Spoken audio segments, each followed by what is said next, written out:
Hello, ladies and gentlemen, and welcome back for a Thursday edition of the Steel City Sports Report, where we talk all things Steelers, Penguins, and Pirates. I'm your host, Brady Meany, and today's report includes Derek Shelton officially back in 2025, Penguins injury updates, Steelers catching another break against the Cowboys, and more. As always, please be sure to like, comment, and share this video, as well as subscribe to the Steel City Sports Report. Now let's get into the first news story of the day. Derek Shelton officially back as Bucs manager in 2025. On Wednesday, Pittsburgh Pirates general manager Ben Cherington held an afternoon press conference to discuss multiple issues. Firstly, Cherington confirmed the departures of hitting coach Andy Haynes and bullpen coach Justin Message. The topic then shifted to that of manager Derek Shelton. Cherington said that he approached Bob Nutting and expressed to him his confidence and recommendation to keep Shelton as the team's manager in 2025. Nutting supported the move to not fire Shelton, according to Cherington. So that means bye-bye the pipe dream of Terry Francona or Skip Schumacher managing the team. The Bucs GM finally gave a quote of, "We have to be accountable together going into the 2025 season."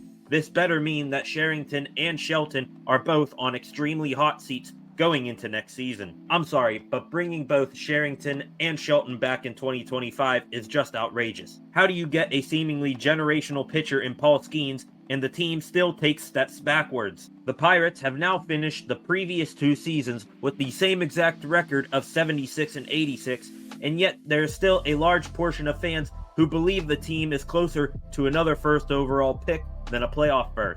We are now 2 days removed from the 11th anniversary of quite possibly the greatest game ever played in Pittsburgh, the 2013 Wild Card, and it's a shame that most of the fan base clings onto that memory like a World Series win.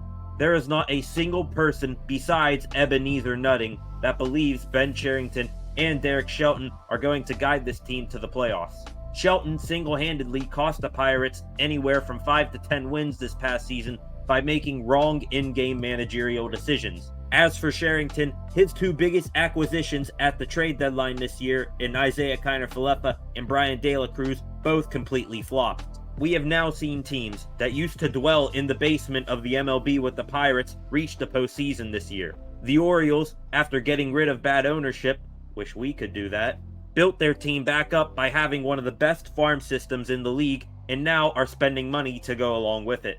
The Royals lost over 100 games last year, and now they just swept the Orioles in the wild card round and are headed to the Bronx to take on the Yankees. The Tigers were a laughingstock, and even were sellers at this year's trade deadline. Now they are on a massive second-half surge, making the playoffs and sweeping the postseason kings of nearly the past decade in the Astros. The Pirates are being run by the Three Stooges, and us, the fans, are left to bear the shame, because we all know those who run the organization don't feel it at all. Penguins injury updates. On Wednesday, the Pittsburgh Penguins gave updates on players that have been injured in training camp so far. The Penguins training camp roster has had multiple injuries, some of which have been described as undisclosed until now. Defenseman Erik Karlsson remains day-to-day with an upper body injury and has been skating individually until now. On Thursday morning, Penguins head coach Mike Sullivan said Karlsson will practice, but in a non-contact jersey. On the Golf Digest's The Loop podcast, the Norris Trophy winning defenseman said he plans on playing in the season opener on October 9th against the Rangers.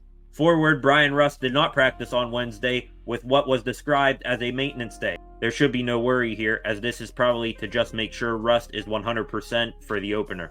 Goaltender Alex Nedeljkovic left Monday night's preseason game against the Detroit Red Wings with a lower body injury. His injury has now been defined as week to week. This is unfortunate for Nedeljkovic, but now Tristan Jarry will undisputedly man the net for the Penguins and try to prove himself to the Pens fans once again.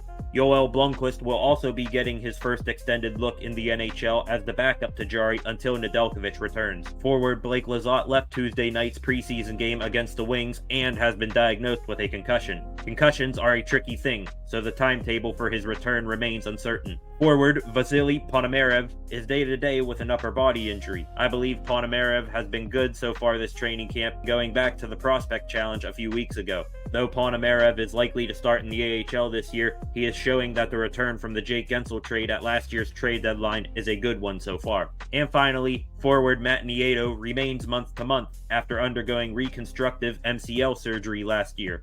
This injury has been a slow process for Nieto, and it will probably keep him out for most of the season. Are these three young Penguins making the NHL roster? On yesterday's episode of the Steel City Sports Report, I advocated for Penguins 2024 second-round pick defenseman Harrison Brunick to make the opening night roster. It seems like that may become a reality for not just Brunick, but for two other notable young Penguins. Trib Sports' Seth Rorabaugh reported Wednesday that Brunick, forward Rutger McGroarty, and goaltender Joel Blomqvist all skated with the main group. This is a positive sign for the three prospects to make the team, as throughout training camp and the preseason, they have brought a lot of energy to what was the oldest roster in the NHL last year. Even though Blomqvist's position is more situational due to the injury to Alex Nedeljkovic, Brunick and McGroarty have been clamored for by Pens fans. Put Brunick with Marcus Pettersson and throw McGroarty on a line with Kevin Hayes and whoever and watch them go. We are now under a week until the season opener against the Rangers, and the Penguins roster as of right now is looking as deep as it has in years.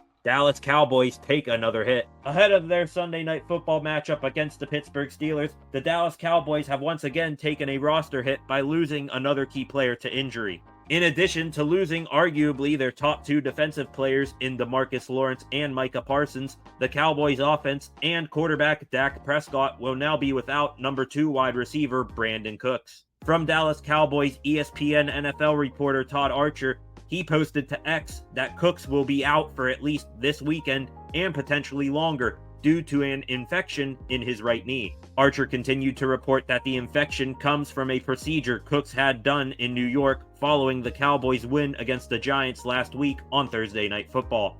Without Cooks, the Cowboys' weapons become limited, with CeeDee Lamb being the only brand name in their wide receiver room, almost similar to George Pickens in the Steelers' wide receiver room. With 3 days left until the game, the Cowboys now have limited time to adjust for losing these three players. And finally, I can't believe this is happening. It seems like the cool thing to do nowadays if you're an ex-NFL player is to get into some sort of combat sport. Last year, former Steelers running back Le'Veon Bell had a boxing match with and knocked out another former NFL running back in Adrian Peterson. Even former NFL punter Pat McAfee has had multiple matches in the WWE in the past 4 years. Well, now another former Steeler is getting ready to step into the combat sports world. In what is being described as a 5-round MMA exhibition format bout before the Super Bowl in New Orleans in February 2025, former Cincinnati Bengals wide receiver Chad Ochocinco will be fighting former Pittsburgh Steelers linebacker James Harrison. The two former AFC North rivals talked about it on X yesterday, with Ochocinco saying, "I'm gonna beat your ass in the first round, so don't worry about the other 4. I'm standing on business." Harrison responded, "You're not gonna be able to stand once I get done with you." Both men are now 46 years old, but here is the tale of the tape from their playing days. According to Pro Football Reference, Ochocinco is 6'1", weighing 188 pounds, while Harrison is 6 feet even, weighing 242 pounds. At least through pictures on social media, it seems like both men have kept themselves in great shape. But I just gotta ask, Chad, what are you doing? Do you realize what you just signed up for? Do you know who you're stepping into the octagon with? That's James Harrison, bro. D-Bo, silverback. This man benches 500 pounds.